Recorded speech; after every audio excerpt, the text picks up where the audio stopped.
Bonjour, alors la question est très simple, vous la voyez là. La médiation familiale internationale peut-elle être faite en ligne? Je vais vous donner ma réponse. Il peut y en avoir d'autres, je vous donne ma réponse. Pour moi, non. Euh, j'explique. Non, parce que pour moi, c'est important que je puisse vous proposer un cadre vraiment sécurisé et vraiment propice à la création de solutions qui soient OK pour tout le monde, qui soient acceptables pour tout le monde. Et quand tout le monde est derrière son écran à un moment où le conflit est tendu, c'est très compliqué de créer cette confiance.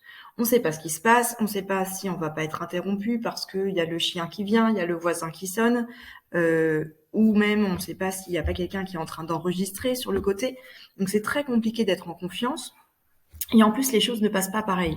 C'est-à-dire que quand on est en face, on ressent. Il y a quand même quelque chose dans l'air. On sent, est-ce qu'il a l'air d'être vraiment triste? Est-ce que j'ai l'impression que vraiment il me comprend?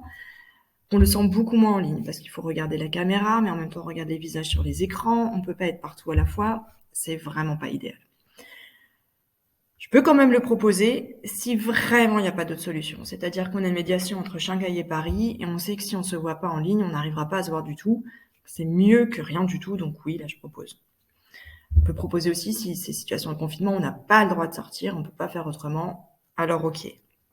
Mais ce que je préfère proposer dans ce cas-là, c'est un mélange entre médiation navette et médiation en ligne. Médiation navette, c'est le médiateur parle avec les parties, chacune séparément.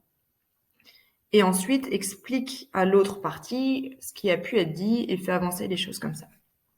Moi, ce que je peux imaginer, pour être honnête, à ce jour, le 22 juillet 2022, je ne l'ai pas encore fait, mais je pense que je vais bientôt le faire, c'est d'avoir un entretien individuel avec chaque partie par Zoom. Ça, je le fais déjà très fréquemment. L'enregistrer.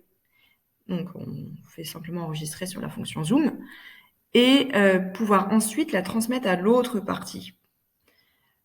Je précise uniquement après que chacun a parlé avec moi. D'accord? Donc, que j'ai certaines questions qui soient assez claires et qui permettent vraiment déjà d'avancer. J'ai fait d'autres vidéos sur la médiation pour présenter comment ça fonctionne, mais pour qu'on avance à certains points, que vous puissiez chacun sentir cette confiance, vous sentir bien, etc. Je vous envoie à l'avance des cartes pour que vous puissiez utiliser des outils que j'aime bien aussi de chez vous et que vous puissiez créer votre espace protégé.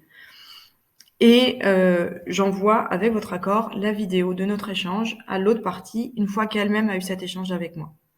Ce qui vous permet aussi de comprendre ce qui s'est dit, qu'il n'y ait pas de perte d'informations et qu'il n'y ait pas non plus de « Ah, mais peut-être qu'elle vous a dit quelque chose et c'est pour ça que vous êtes de son côté. » Et non, là, comme ça, vous savez ce qui a été dit. Il n'y a aucun problème. Tout le monde sait ce qui a été dit et on peut vraiment comprendre l'autre aussi parce qu'on ne peut pas interagir. Donc, on peut que écouter, on est forcément plus ouvert. Et ça, donc, pour les premiers temps, jusqu'à arriver, en gros, à la phase de création de solutions, où là, quand même, ce serait une rencontre en personne. On a déjà très bien avancé, on sait que les choses sont bonnes. Et puis, on fait un one-shot, 2-3 heures, je ne sais pas, dans un espace quand même protégé, sécurisé, où on ressent bien les choses et où on utilise encore des outils pour que tout le monde puisse faire des propositions sans avoir peur de se dire mais peut-être que je vais proposer quelque chose que j'aurais pas eu besoin de proposer. Pension alimentaire, je propose 300, mais peut-être qu'en fait je m'en serais sortie avec 270. Bon, voilà, on a des outils, on peut voir comment avancer correctement.